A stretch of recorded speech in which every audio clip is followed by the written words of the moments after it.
चलें। बिस्मिल्लाहिर्रहमानिर्रहीम। अस्सलाम वालेकुम। मैं उम्मीद करता हूँ कि आप खैर खैरियत से होंगे। आज हमने थोड़ा सा कंपैरिजन करना है बिटवीन एलोपैथिक मेडिसन और हर्बल मेडिसन। बहुत सारे लोग जो हैं वो हर्बल मेडिसन को भी प्रेफर करते हैं और majority of the people like to use the allopathic medicine.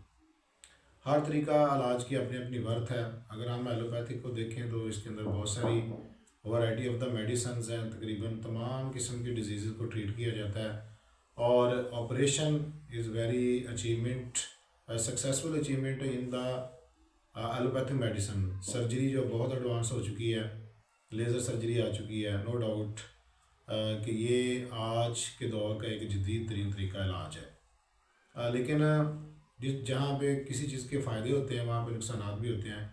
जितनी भी मैन मेड चीज़ें हैं उनके एडवांटेजेस के साथ साथ डिसएडवांटेजेस भी ज़्यादा हैं।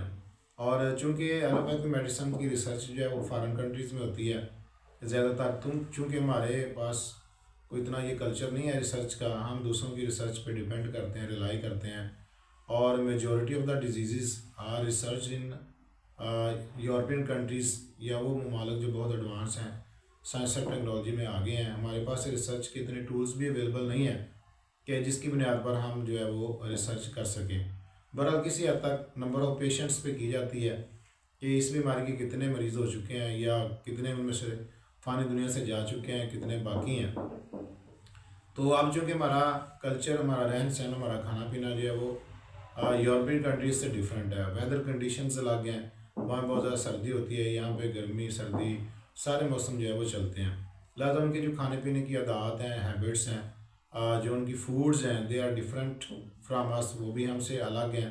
लिहाजा उनकी रिसर्च जो है यहाँ पे एप्लीकेबल उस तरह नहीं हो सकती जिस तरह उनके पास है। अब तमाम जो मेडिसिन के फार्मूले वो भी इम्पोर्टेड हैं, वो भी बाहर से लाए जाते हैं। बहुत सारे लोग ये मेडिसिन यूज़ करते हैं और डिपेंड भी इस पर करते हैं, ठीक भी होते हैं क्योंकि हर फील्ड का अपना अपना स्कोप है। लेकिन मैं यहाँ पे हर्बल मेडिसिन के बारे में भी आपको बताना चाह रहा हूँ कि इसका भी क्या स्कोप है।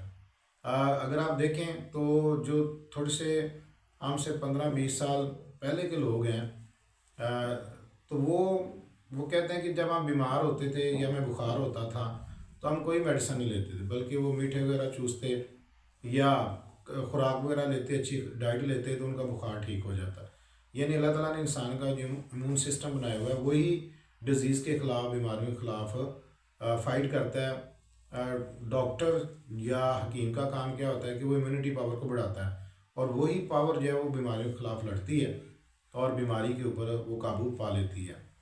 तो अब अगर हम थोड़ा सा अपना, चूँकि हमारे यहाँ पाकिस्तान के अंदर एक हिकमत भी तरीका इलाज है और काफ़ी सारे लोग इस पर डिपेंड भी करते हैं और बहुत सारे हुक्मा की अच्छी प्रैक्टिस भी चलती है। डेफिनेटली लोगों को फ़ायदा होता है, तभी ये जो है हिकमत ज़िंदा है और ये अपने रिजल्ट्स के ऊपर ही ज़िंदा है। लेकिन चूँकि यहाँ पे इसकी प्रोटेक्शन या इंकरेजमेंट नहीं की जाती हमारे मुल्क के अंदर, चूँकि ये रिवाज है कि हम इम्पोर्टेंट चीज़ों को लाइक करते हैं, बल्कि बहुत सारी चीज़ें हमारी मेड इन पाकिस्तान की भी होती हैं। लेकिन हमारी ये कोशिश होती है कि हम कोई बाहर की चीज़ जो है वो बनी हुई ख़रीदें, क्योंकि हम बाहर के लोगों पर ज़्यादा इत्मीनान करते हैं। और इसकी एक बड़ी वजह ये भी है कि हम अपना एतमाद जो अपनी नेशन में प्रोड्यूस ही कर पाए, यानी अपनी बनाई हुई चीज़ की जो क्वालिटी है वो कि वो बहुत अच्छी क्वालिटी है, लेकिन वो हम एतमाद नहीं पैदा कर सके कि वो प्रेफरेंस दें अपनी लोकल प्रोडक्ट को या लोकल चीज़ को। तो बीइंग पाकिस्तानी हमें अपनी जो मेड इन पाकिस्तान चीज़ें हैं उनको इस्तेमाल भी करना चाहिए और जो लोग बनाते हैं उनको भी इसकी क्वालिटी को इम्प्रूव करना चाहिए ताकि लोगों के अंदर इसका एतमाद बढ़े। अच्छा, अब अगर हम हर्ब्स को देखें तो जो हर्बल प्रोडक्ट्स हैं या हर्बल मेडिसिन हैं ये चूँकि किसी केमिकल प्रोसेस से नहीं गुजरती और कुछ जो लॉन्ग टर्म्स डिजीज़ होती हैं या जिनकी मेडिसिन लॉन्ग टर्म में इस्तेमाल करनी पड़ती है, जैसे लीवर डिजीज़ हैं या स्टोमिक डिजीज़ हैं, इनके अंदर ये जो हर्बल मेडिसिन है it has lot of contribution. अगर आप इनको इस्तेमाल करते हैं किसी अच्छे हर्बल फिजिशियन से लेके तो ये आपको अच्छे रिजल्ट्स दे सकते हैं। या वो डिजीज़ जिसके अंदर हम देखते हैं कि एलोपैथिक की परमानेंट मेडिसिन हमें इस्तेमाल करनी पड़ती है, जैसे ब्लड प्रेशर है या शुगर की मेडिसिन है या हार्ट की मेडिसिन है, यानी कि डेली मेडिसिन लेना या कंटिन्यू मेडिसिन लेना ये कोई ट्रीटमेंट की डेफिनेशन में फ़ॉल नहीं करता। इलाज ये होता है कि किसी मखसूस वक्त के लिए आप कोई मेडिसिन लेते हैं और उसको छोड़ देते हैं, यानी कि जो अल्लाह ताला ने नेचुरल सिस्टम बनाया हुआ है वो अब चलना शुरू हो गया है। आपने जिस तरह गाड़ी है, ऑटोमोबाइल है, हम वो बास का स्टार्ट नहीं होती, हम धक्का लगाते हैं या उसको किकर मारते हैं तो वो स्टार्ट हो जाती है, उसके बाद वो चलना शुरू हो जाती है। यानी धक्का लगाया, वो स्टार्ट हो गई, उसने चलना शुरू कर दिया। इस तरह बॉडी का भी यही सिस्टम है कि जो मालिज है, जो हकीम है या डॉक्टर है, वो इम्यूनिटी को ठीक करता है, बढ़ाता है, वो बीमारी के ऊपर काबू पा लेती है वो इम्यूनिटी, और बंदा जो है वो ठीक हो जाता है।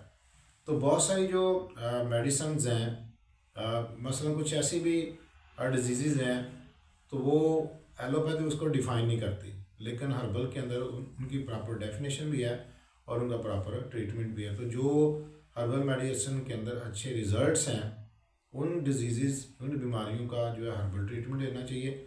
और हर्बल ट्रीटमेंट जो है, इससे मेडिसिन से पहले, यानी इसकी जड़ी बूटियों के इस्तेमाल से पहले एक डाइट प्लान होता है कि आप उस प्लान के थ्रू जो है, डाइट प्लान के थ्रू भी अपनी इम्यूनिटी को बढ़ा सकते हैं। अगर आपको उसको थोड़ा सा तेज़ करना है तो आप फिर मेडिसिन का भी साथ इस्तेमाल कर सकते हैं। तो जो माहर मालज हैं, अच्छे हैं, पढ़े लिखे हैं, उनसे हर्बल मेडिसिन का इलाज लेना कोई बात नहीं है। इससे ज़ेर मुबादला भी बचेगा, आपको एक नेचुरल ट्रीटमेंट भी आप अवेल करेंगे और आपकी सेहत भी कायम रहेगी। और इंशाल्लाह ये एक परमानेंट ट्रीटमेंट होता है as compare to other treatments.